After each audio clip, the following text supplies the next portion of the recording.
Hello friends, स्त्री का घर इमोशनल कहानी। तुम्हें कितनी बार बताया है मेरे तैयार होने से पहले मेरा नाश्ता तैयार हो जाना चाहिए। शादी के 25 साल बाद भी मुझे क्यों बार बार एक ही बात बतानी पड़ती है। लता, तुम्हें क्या है? तुम तो आराम से घर पर रहोगी, मुझे काम पर जाना पड़ता है। तुम हो कि हमेशा बेवकूफ़ों जैसी हरकत करती हो।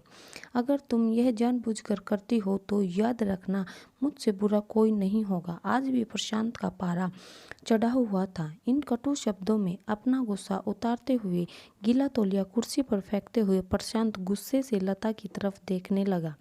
लता के लिए प्रशांत का यह बेवजह का गुस्सा कोई नई बात नहीं थी। वह महीने में 3-4 बार ऐसे ही लता पर बरस पड़ता था। पहले पहले लता उसका विरोध करती थी, लेकिन जब कई सालों तक प्रशांत में कोई बदलाव नहीं दिखा तो लता ने खुद को ही बदल दिया। अब प्रशांत के कुछ भी कहने से लता को कोई फर्क नहीं पड़ता था। प्रशांत की हर बात वो चुपचाप सिर नीचे झुकाई सुन लेती थी। शादी के पहले 5 साल तक लता ने पूरी कोशिश की थी कि प्रशांत को बदला जाए, लेकिन फालतू का गुस्सा करना और बाद में लता को भला बुरा कहना, यह मानो जैसे उसकी आदत बन गई थी। कोई विवाद होता तो प्रशांत सीधा लता को बोल देता, अगर मैं तुम्हें अच्छा नहीं लगता तो क्यों नहीं चली जाती अपने मायके, क्यों रहती हो मेरे साथ। इतना सब कुछ होने के बावजूद लता प्रशांत के साथ रहती थी, क्योंकि उसे अपनी बेटी की फिक्र थी। और वह जाती तो कहाँ, अपने बूढ़े हो चुके माँ बाप को इस उम्र में परेशान करना वह नहीं चाहती थी। समाज और लोग क्या कहेंगे, यह भी तो उसे देखना था। वह इतनी पढ़ी लिखी भी तो नहीं थी कि खुद जाकर कोई नौकरी कर सके और अपना और अपनी बेटी का पालन पोषण कर सके। लता को अब अपनी फिक्र नहीं थी, उसको फिक्र थी तो बस अपनी शादी लायक हो रही बेटी की। लता नहीं चाहती थी कि पति पत्नी के झगड़े की वजह से काव्य डिस्टर्ब हो। काव्य की पढ़ाई पूरी हो चुकी थी, उसके लिए अब शादी के रिश्ते आने लगे थे। कई रिश्तों को काव्य ठुकरा चुकी थी।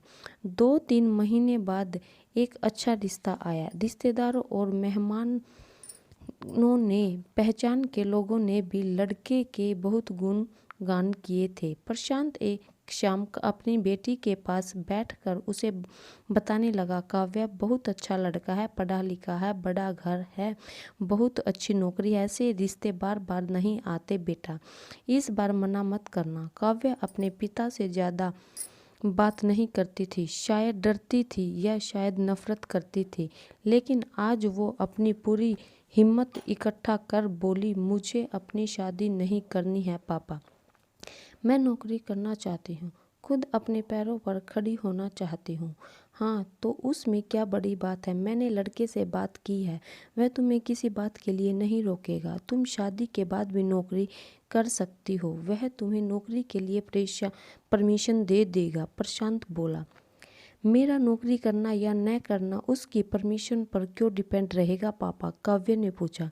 मैं कह रहा हूँ ना, तुम्हें किसी भी चीज़ की कमी नहीं होगी वहाँ, ऐसे रिश्ते बार बार नहीं आते, इसे ठुकरा मत, बहुत खुश रहेगी तू वहाँ। प्रशांत बोला, पापा क्या मैं उतनी ही खुश रहूँगी जितनी मम्मी घर में खुश है, काव्य ने तंज कसते हुए कहा।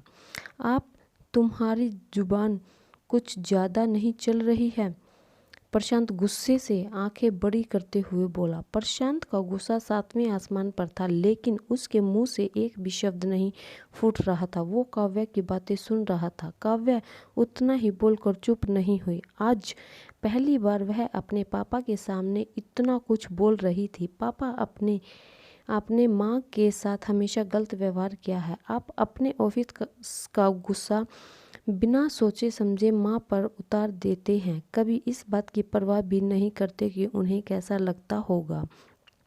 आपकी बातें सुन सुन माँ ने अपना स्वाभिमान खो दिया। प्रशांत आज पहली बार अपने किए बर्तावों को महसूस कर पा रहा था। वो इतना ही बोल पाया, जो तुम्हारा मन है वो करो, मैं तो इतना बुरा हूँ ना। काव्या ने प्रशांत का हाथ पकड़ा और बोली, पापा मुझे सिर्फ एक सवाल का जवाब दे दो, क्या आप चाहोगे कि मेरा पति आपके जैसा हो? अगर आपका जवाब हाँ है तो कर दीजिए मेरा रिश्ता आज ही, और ना है तो मुझे आत्मनिर्भर बनने दीजिए। प्रशांत कुछ भी न बोल पाया और वहाँ से चुपचाप बाहर चला गया। आज उसे लता के सामने जाने में शर्म आ रही थी। चलते चलते उसकी आंखों में आंसू बह रहे थे। प्रशांत ने आज से अपने आप को बदलने का निश्चय किया। अगले दिन से लता ने अपने पति में काफ़ी बदलाव दिखा। वह सोचने लगी कि जो हिम्मत काव्या ने दिखाई है, वह हिम्मत अगर मैं पहले ही दिखा देती तो शायद आज परिस्थितियाँ कुछ और होती। अब काव्या पढ़ लिख कर अच्छी नौकरी करने लगी थी और 3 साल बाद उसके लिए एक अच्छा रिश्ता आया। और उसकी विदाई पर प्रशांत बोला, बेटा तू हमेशा खुश रहेगी क्योंकि तेरा पति तेरे बाप जैसा नहीं है। प्रशांत की यह बात सुनकर लता और काव्या की आंखों से आंसू बहने लगे। दोस्तों, हमारे समाज में औरतों को भले ही देवी का दर्जा दिया जाता है, लेकिन वह स्वतंत्रता नहीं दी जाती जो उन्हें देनी चाहिए। उन्हें बचपन से ही बताया जाता है कि वह पराया धन है। स्कूल से आने में देर हो जाए तो पिटाई मिलती है। मोबाइल पर बातें करते हुए दिख जाए या खिड़की से झांकते हुए दिख जाए तो शक किया जाता है। माँ बाप का घर तुम्हारा नहीं है, पति का घर ही तुम्हारा है। जीवन भर यह बातें बता बता कर उन्हें ससुराल भेज दिया जाता है और एक दिन किसी छोटे मोटे झगड़े में ससुराल वालों से उन्हें सुनना पड़ता है कि इस घर को छोड़ दो और मायके चली जाओ। अब आप ही बताओ दोस्तों, ऐसा स्त्री का सच्चा घर कौन सा है? आखिरकार वह किस घर को अपना कहे? कमेंट करके ज़रूर बताना और कहानी अच्छी लगी हो तो लाइक शेयर और सब्सक्राइब।